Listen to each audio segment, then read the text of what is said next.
Arville, dans le Namurois, son château somptueux du XVIIe siècle, ses paysages bucoliques et son concours complet. 10 ans déjà, entre collines, étangs et pierres de taille, 250 cavaliers. L'élite mondiale était sur place dans le dressage, le cross et le jumping. Karine Donkers a à nouveau brillé sur les épreuves 1 et 3 étoiles. Balade et concours sur les terres de Gèves et d'Assès avec Pierre Depré. Voici Karine Donkers, 44 ans, 28 ans d'expérience, en selle sur un de ses 20 chevaux. L'Anversoise est dans le top 10 mondial depuis longtemps. Elle ira à Rio et en visant le podium.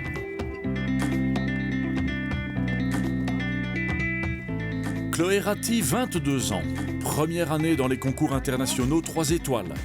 Elle monte Axel, son jeune et unique cheval.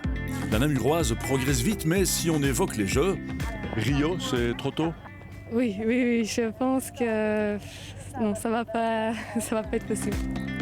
Chloé et Axel travaillent et progressent ensemble depuis 4 ans maintenant.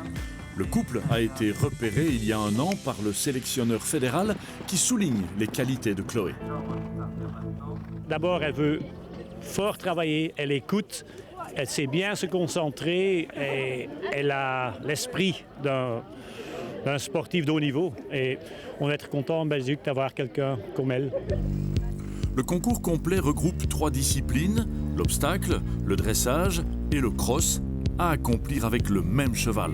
Le cross est la plus spectaculaire et la plus fun des 3 disciplines. J'aime beaucoup le cross, c'est chouette de pouvoir galoper à la vitesse et puis les obstacles naturels, j'aime beaucoup. J'aime pas juste le dressage ou juste le jumping, j'aime bien tout. Dressage, obstacle, cross, un concours complet s'étale sur 3 journées de compétition. Pour le cheval, c'est donc particulièrement fatigant, impossible de l'aligner plus d'1 fois par mois. Or, pour progresser, il faut avaler les kilomètres. Moi, j'en ai qu'un pour l'instant. Ça ne me permet pas de faire autant de concours que ceux qui en sortent 5, 6. Donc au ranking mondial, je suis plus loin que ceux qui ont 5-6 chevaux à sortir en international. Oui. Mais comment est-ce que vous faites pour avoir beaucoup de chevaux? C'est pas parce que vous êtes très riche? Ah non, parce que je travaille beaucoup, je crois. Et pas juste moi, avec une équipe et avec mon famille et avec tout ensemble. Le travail et le talent de Karine et de son équipe donnent une plus-value aux chevaux. C'est ce qui motive les propriétaires. Par ailleurs, ces bons résultats attirent les sponsors, etc. Toutes ces choses manquent à Chloé. Elle devra les trouver rapidement. Avis aux amateurs. Pour le reste, voici quelques conseils de la championne. Regarde beaucoup l'autre cavalier qui monte bien et travaille. Travaille fort, mais aussi travaille avec la tête et respecter le cheval. Pour la Belgique, Karine Donkers. Le chemin du succès est donc tracé pour Chloé, mais il sera semé d'embûches. Karine aussi sera attendue au tournant sur la route des Jeux. La numéro 7 mondiale a quelques 4e places à son palmarès, mais toujours pas de médaille. Pas encore de médaille, mais ça c'est vraiment le but. Je suis convaincu que Karine peut faire un podium en individuel et par équipe.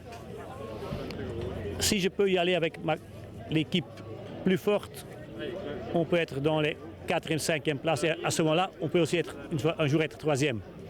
Mais non, je suis sûr que ça va être bien. Dans le sillage de Donkers, on espère donc qualifier toute une équipe belge à Rio 2016. En toute logique, Chloé Ratti n'en sera pas et donc... Tokyo 2020? Pourquoi pas?